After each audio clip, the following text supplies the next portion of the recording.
तो आज के लेक्चर में हम लोग क्या करेंगे HTTP रिक्वेस्ट और उनको इंटरसेप्ट कैसे करना है और किसी भी वेबसाइट से डेटा को फेच करके अपने AI एजेंट को कैसे प्रोवाइड करना है उसके बारे में पढ़ने को, राइट। तो सबसे पहले मैं इसका नाम चेंज कर देता हूँ और मैं कह देता हूँ कि भाई वीडियो अच्छा HTTP रिक्वेस्ट नोड, राइट। और यहाँ पर हम लोग जो चैट करेंगे AI एजेंट के साथ वो चैट नोड के थ्रू करेंगे।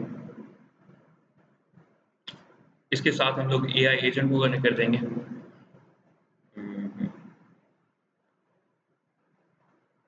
और इसके साथ एक चैट मॉडल लगा देते हैं। चैट मॉडल जो है वो कोड प्रो का मैं यहाँ से सिलेक्ट कर देता हूँ। मॉडल 2.5 फ्लैश हो, ठीक है। मेमोरी हम लोग सिंपल मेमोरी को ही रखते हैं। अब डेटा उठाना है इसमें।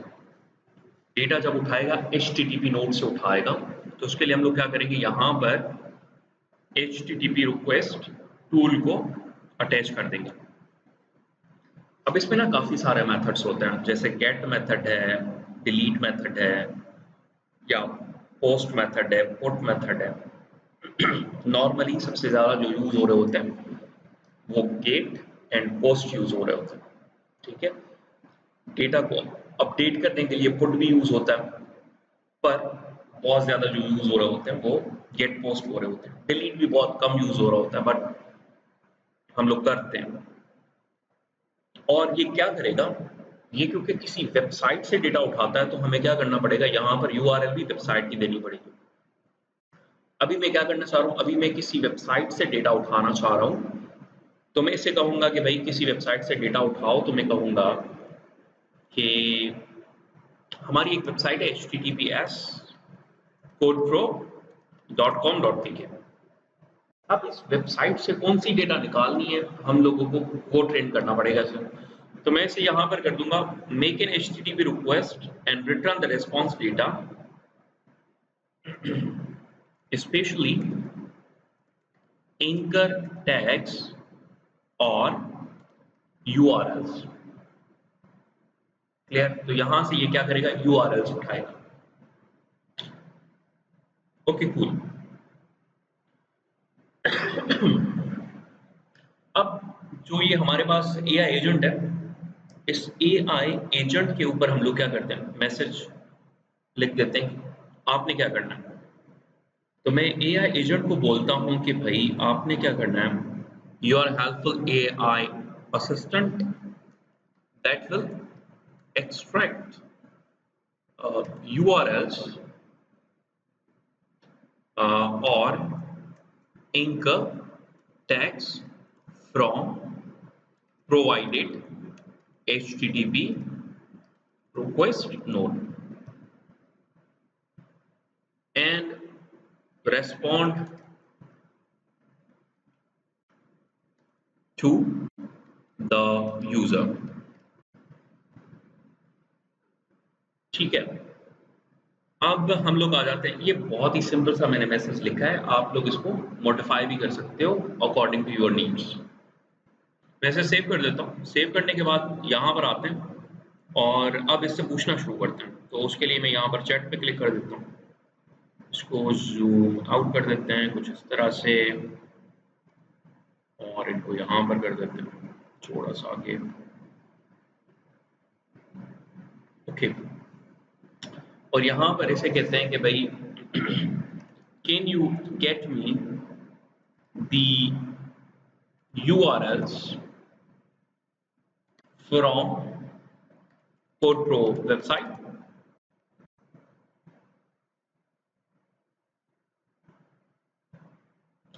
देखा HTTP रिक्वेस्ट नोड पे गया है ये, और वहां से डेटा इसने उठा लिया और वो सारी URLs आ गई। उन URLs को ये फॉर्मेट कर रहा है। अब थोड़ी देर में हमें जो है वो उसकी इंफॉर्मेशन दे देगा, दे यू को। तो जितनी भी URLs हैं, चाहे वो एक्सटर्नल हो इंटरनल हो, उन सब की इसने हमें डेटा दे दी है। See each and every URL, even the hashtags। Right. तो आप इससे अब कुछ भी इंफॉर्मेशन लगा पूछ सकते हो, इवन दो कि आप लोग इसे कह सकते हो कि भाई you are a helpful assistant that will extract the URLs and anchor text from the provided HTTP node। और आप लोग ये भी कह सकते हो and you will read out the information available on that website and help user and provide any information that is asked about the company, right? And that's it। अब इससे पूछ लें, दोबारा से सेशन को क्लीन कर दें। So what is the name of company on this URL, right? और अब ये डेटा को उठा रहा है, पढ़ रहा है कि भाई कौन सी URL की बात कर रहे हैं। अब इसको पता है, okay, check the URL from HTTP node, ताकि नोड को वो एक्सेस करे। ओके, चलें फिर हम लोग इसको बोल देते हैं, यहाँ पर इसका नाम चेंज करके इसको कह देते हैं भाई code pro HTTP request node. और यहाँ पर हम लोग कह देते हैं makes an HTTP request and return the response data specifically. अच्छा, अब यहाँ पर थोड़ा सा चेंज कर देंगे, request the response return the response data about the code flow company and any URLs in it, right? और अब हम लोग क्या कह सकते हैं, ऐसे बोल सकते हैं भाई मुझे क्या करो, बल्कि दोबारा से इससे पूछ लेते हैं। So name, complete name of the company, complete name of the company please। अब देखो गया, मैंने नहीं बताया कि कौन सी कंपनी पे जाना है या क्या करना है, ठीक है। अब क्योंकि हम लोगों ने चीजों को थोड़ा सा मॉडिफाई कर लिया, यहाँ पर मैंने कोड प्रो लिखा, इसके अंदर डिस्क्रिप्शन एक प्रॉपर दे दी, ठीक है। मैंने यहाँ पर क्या लिखा था, कोड प्रो कंपनी, राइट। अब डिस्क्रिप्शन से क्या करे, वो इतना इंटेलिजेंट है टूल्स को खुद से समझ सके, ठीक है। तो वो क्या किया, यहाँ पर गया है और यहाँ पर जाके इसने प्रॉपर कंपनी का जो नाम है वो निकाल के दे दिया हमें, राइट। अब ये तो है स्ट्रेट फॉरवर्ड इंफॉर्मेशन, ये कहाँ पर पड़ी है, ये इस वेबसाइट के ऊपर पड़ी है, ये इस वेबसाइट के ऊपर सीधी सीधी कंपनी की सारी इंफॉर्मेशन पड़ी है, और इसने हो सकता है कि यहाँ से उठाया हो, ठीक है। सीधी सीधी ये इंफॉर्मेशन पड़ी है, पर कभी कभार ये इंफॉर्मेशन सीधी सीधी नहीं पड़ी होती, ये इंफॉर्मेशन कहीं पर डेटाबेस में छुपी हुई होती है और हमें कोई एजेक्स की क्यूरी चलानी पड़ती है, उसके बाद वो डेटा निकलती है। फॉर एग्जाम्पल ये वेबसाइट है SCS ट्रेड की, ठीक है। अब यहाँ पर अगर मार्केट वैल्यूएशन पे आ जाए हम लोग और यहाँ पे मैं ऑटोमोबाइल के ऊपर क्लिक करूं, तो ये जो टेबल वाली डेटा है ना, ये टेबल वाली डेटा डायरेक्टली यहाँ पर नहीं पड़ी हुई, ये टेबल की डेटा कभी कभार चेंज भी होती है या अपडेट भी होती रहती है, ठीक है। अब मैंने ये जो लिंक खोला है, तो ये लिंक कोई बेसिक सा लिंक नहीं है, यहाँ पर आप लोग देखोगे कि यहाँ पर क्वेश्चन मार्क लिखा हुआ है, व्हिच मीन्स कि ये किसी क्यूरी को रिजॉल्व कर रहे हैं। और फिर क्या लिखा हुआ है, सेक्टर ID 34 पर। यहीं पर अगर मैं इस पर क्लिक करूं तो ये एक नया टैब ओपन हुआ, और अब क्या है, सेक्टर ID क्या लिखा हुआ है, 35। विच मीन्स कि अगर मुझे किसी भी कंपनी की ये वाली डेटा निकालनी है तो मुझे बार बार यहाँ पर क्या करना पड़ेगा, अपडेट करना पड़ेगा, डेटा को चेंज करना पड़ेगा। ठीक है, अब एक तो तरीका ये है कि मैं ये सारी यूआरएल्स कॉपी करूं और फिर कितने सारे एचटीटीपी नोड्स बना लूं, 35-40। दूसरा ये है कि मैं थोड़ी सी वेब डेवलपमेंट की जो नॉलेज है उसको यूज करूं और इन क्यूरीज को इंटरसेप्ट करूं किसी और तरह से। ठीक है, उसके लिए मैं क्या करूंगा, सबसे पहले तो एआई एजेंट को समझाऊंगा कि भाई यहां से डेटा उठानी है, क्योंकि यहाँ पे क्लिक कर रहे हैं तो फिर हम लोग ये वाली डेटा को एक्सेस कर पा रहे हैं। तो मैं सबसे पहले ये वाली जो लिंक है इसको करूंगा कॉपी, यहाँ पर आके इसको चेंज कर देते हैं और यहाँ पे कहेंगे returns the response data about SCS trade, right? And its available URLs or links. अब कहां से गेट करना है, यहां से गेट करना है। ठीक है, और यहां पर मैं चेंज कर दूंगा इसे कहूंगा SCS trade HTTP gate request. ठीक है, ये हो गया। अब उसके बाद मुझे क्या करना है, मैं जैसे यहां पे आता हूं ना तो इन सेक्टर आईडीज को इंटरसेप्ट करने के लिए एक पोस्ट रिक्वेस्ट जाती है।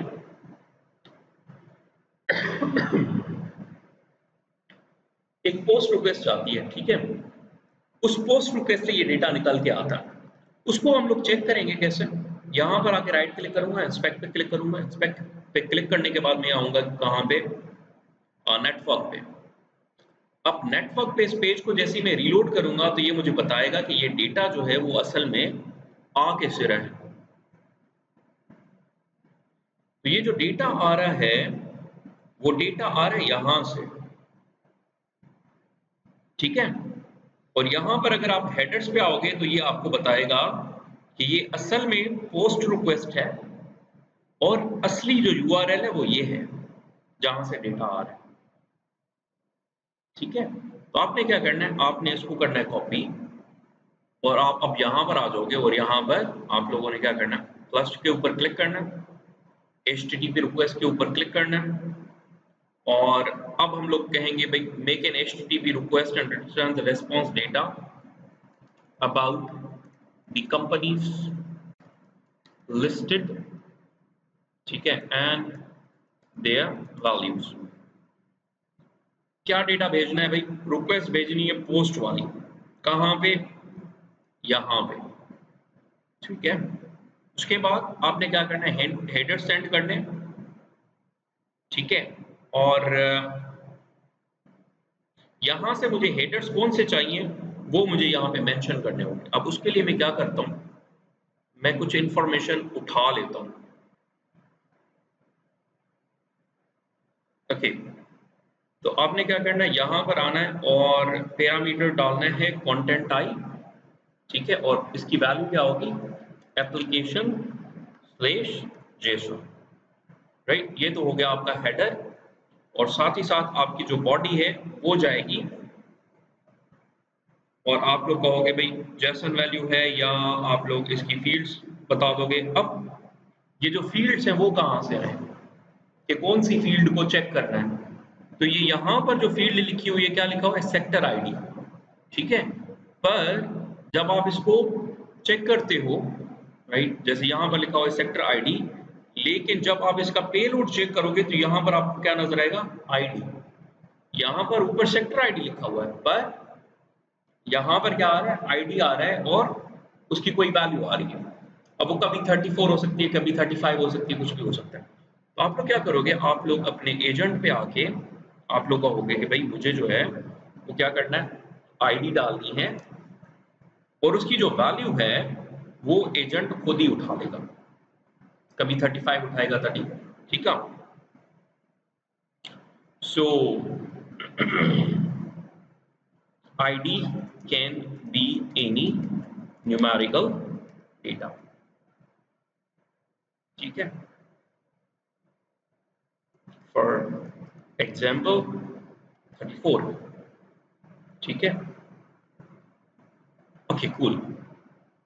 और इसे भी यहाँ पर हम लोग कह देते हैं कि भाई ये क्या करेगा, response data about the companies listed, about the company listed, there values. ठीक है, और इसको कह देते हैं fetch the valuation data from HTTP request. ठीक हो गया, अब इसको हम लोग सेव कर देते हैं एंड सेशन को मैं क्लीन कर देता हूँ। और अब इसे मैं कहता हूँ कि भाई मुझे ना लोड्स लिमिटेड की वैल्यूएशन बताओ। ठीक है,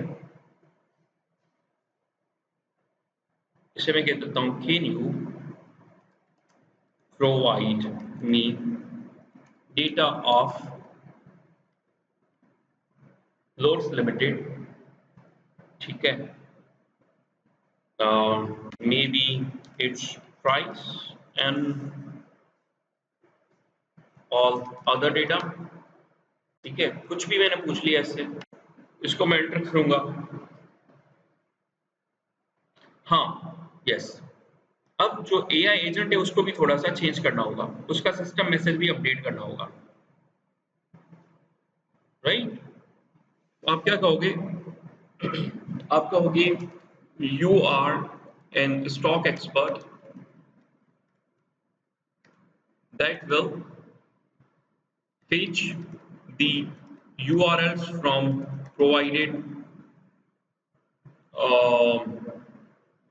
HTTP nodes and get the sector ID to identify the company whose data is requested by user and will use this sector ID to generate post request to fetch the data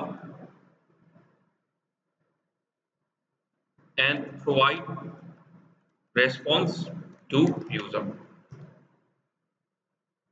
ठीक है, लेकिन कहां से, use the company SCS trade, right. You are already given HTTP GET request node to fetch URLs and post request node to insert sector ID and then fetch the company results। अब इसको आप लोग बेहतर बना सकते हो। ठीक है, दोबारा से इसको कॉपी करें, चैट जीपीटी को प्रोवाइड करें, चैट जीपीटी बेहतर रेस्पॉन्स जनरेट करके दे देगा। But this is what we actually want to do. ठीक है, तो मैं इसे सेव कर देता हूँ। सेव करने के बाद इसको मैं कॉपी कर लेता हूँ, सॉरी को, इसको रिफ्रेश करते हैं, यहाँ पर आते हैं, पेस्ट करते हैं और दोबारा से पूछते हैं, let's see. I'm sorry, I cannot provide any data about the loads. I can only provide data for SCSC। तो यहाँ पर मुझे बताना होगा इसे कि भाई company SC where data of all companies is listed। ठीक है, समझाना पड़ता है, इससे जाहिर सी बात है। Can you refresh and try again as now you know what to do। या तो सेशन को रिफ्रेश कर दो, इसको फिर पता चल जाएगा कि अच्छा अब मेरी जो है ना चीजें अपडेट हो गई हैं। अदरवाइज इसको खुद ही बोल देंगे बेटा अपना मैसेज दोबारा से पढ़, तुम्हें थोड़ी सी हम लोग ने ज्यादा इंफॉर्मेशन दे दी है। हाँ ऑलराइट, सीधा गेट रिक्वेस्ट पे गया है। गेट रिक्वेस्ट से इसने कोई ना कोई डेटा उठाई होगी आईडी वाईडी सेक्टर वेक्टर के हिसाब से, ठीक है। अब ये यहाँ पर भी जाना चाहिए, देखो गया। अब उस सेक्टर की इंफॉर्मेशन उठाने के बाद ये यहाँ पर गया है, वहां पर डेटा इंसर्ट किए, इंसर्ट करने के बाद अब दोबारा से चेक कर रहा है कि हाँ भाई क्या डेटा उठाई, और ये रही डेटा इसने उठा ली। ये बता रहे भाई लोड्स की सिंबल ये है और इसकी प्राइस क्या आ रही है 17.94 आ रही। अब अगर हम लोग चेक करें कि वाकई में भी हाँ जी, तो इसने प्रॉपरली अब डेटा उठा लिया। तो कभी कभार क्या होता है ये डेटा जो है वो हिडन होती है, ठीक है। तो हम लोग क्या करते हैं हेडर्स और बॉडी के थ्रू उस डेटा को इंटरसेप्ट करते हैं और फिर वहां से डेटा को एक्सट्रैक्ट करते हैं। तो कोड प्रो वाली जो डेटा थी वो सीधी सीधी पड़ी थी HTML फॉर्मेट के अंदर, तो उसको निकालना इतना मुश्किल नहीं था। लेकिन कभी कभार कुछ डेटा जो कि सेंसिटिव डेटा होती है वो इस तरह से छुपी हुई होती है, तो फिर हम लोग इस हेडर्स के थ्रू हम लोग डेटा को फिर इंटरसेप्ट करते हैं और फिर उसको निकालते हैं। क्लियर? चलें जी, तो मेरे ख्याल में आज के लिए इतना काफ़ी है।